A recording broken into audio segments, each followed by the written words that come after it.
France was not the only kingdom in Europe where rulers attempted to build an absolute government. England also made an effort to establish absolutism, and understanding why the English failed, while the French succeeded, helps explain why the two nations developed such different political systems. During the second half of the 16th century, developments in military technology, warfare, and state administration dramatically increased the cost of governing. Firearms, new tactics, and large standing armies made war more expensive than ever. At the same time, religious struggles and power politics almost guaranteed that major European states would be drawn repeatedly into warfare. As national bureaucracies grew and monarchs sought to display their power through increasingly lavish courts, traditional sources of revenue became insufficient. Monarchs needed more money, and the most effective way to get it was to centralize authority in the crown, to create an absolute government. Only monarchs who succeeded in building a secure financial base, one not dependent on powerful nobles, could establish absolutism. France achieved this. England did not. The failure of absolutism in England and its success in France led to the development of two sharply contrasting political systems. In France, absolutism triumphed, resulting in the establishment of a powerful absolute monarchy, where the king held centralized authority. In contrast, England moved toward a parliamentary monarchy, in which the power of the monarch was limited by Parliament.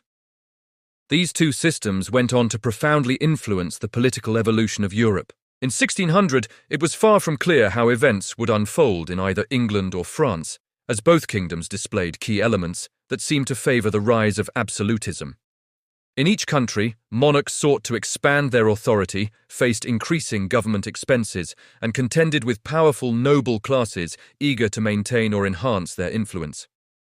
Despite these similarities, a series of critical differences ultimately shaped divergent outcomes, pushing France toward a system of absolute monarchy while guiding England in the direction of parliamentary government. 17th century English monarchs needed revenue just as urgently as their French counterparts, but their efforts to raise money often provoked strong resistance.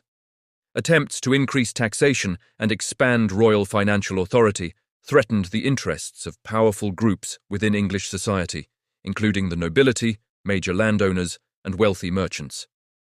As a result, conflicts over money became a central issue in the struggle between the monarchy and other political forces.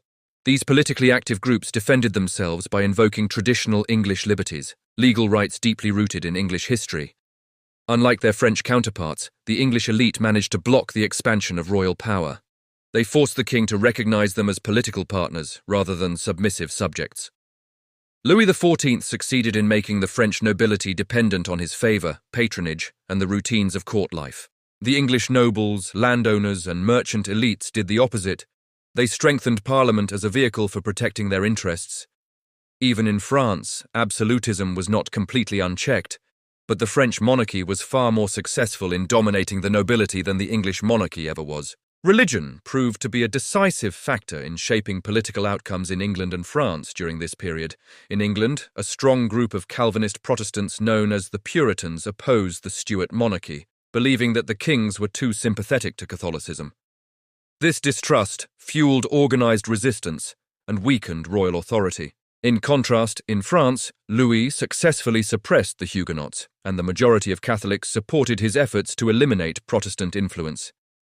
Because he faced little meaningful religious opposition, religion ultimately strengthened the monarchy in France, while undermining it in England. England had a long-standing tradition of political consultation that distinguished it from many other European monarchies.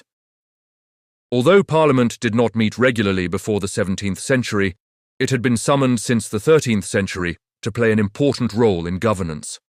Its functions included advising the king, approving taxation, and helping to legitimize royal policies.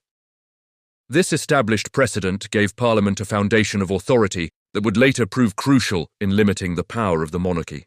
During the English Reformation, the Tudor monarchs had relied on Parliament to pass religious reforms.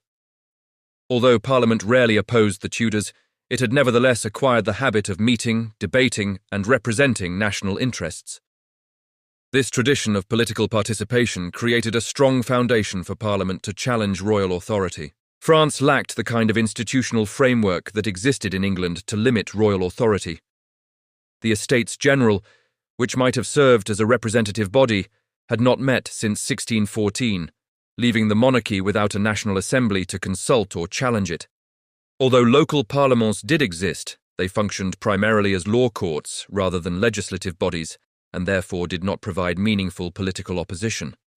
As a result, France developed without a strong tradition of shared political authority, allowing the monarchy to consolidate power with relatively little institutional resistance. Opponents of the French monarchy therefore lacked both an institutional base and the political training needed to resist effectively. Leadership mattered immensely in shaping the destiny of France, a nation that benefited from the guidance of extraordinarily capable ministers like Cardinal Richelieu and Cardinal Mazarin. Together, these two statesmen worked tirelessly to strengthen the power of the French monarchy, curbing the influence of the nobility and laying the foundations of a centralized state. Beyond their systemic reforms, they also directly trained a young Louis, instilling in him the rigorous discipline and sharp administrative skill required to rule as an absolute monarch. England, meanwhile, suffered from poor royal leadership. The Stuart kings, James I, Charles I, and later James II, struggled to win trust.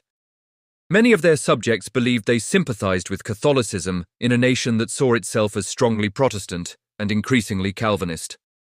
Significant portions of the English elite came to see the Stuart monarchy as a profound threat to their liberty, their property, and their Protestant religion.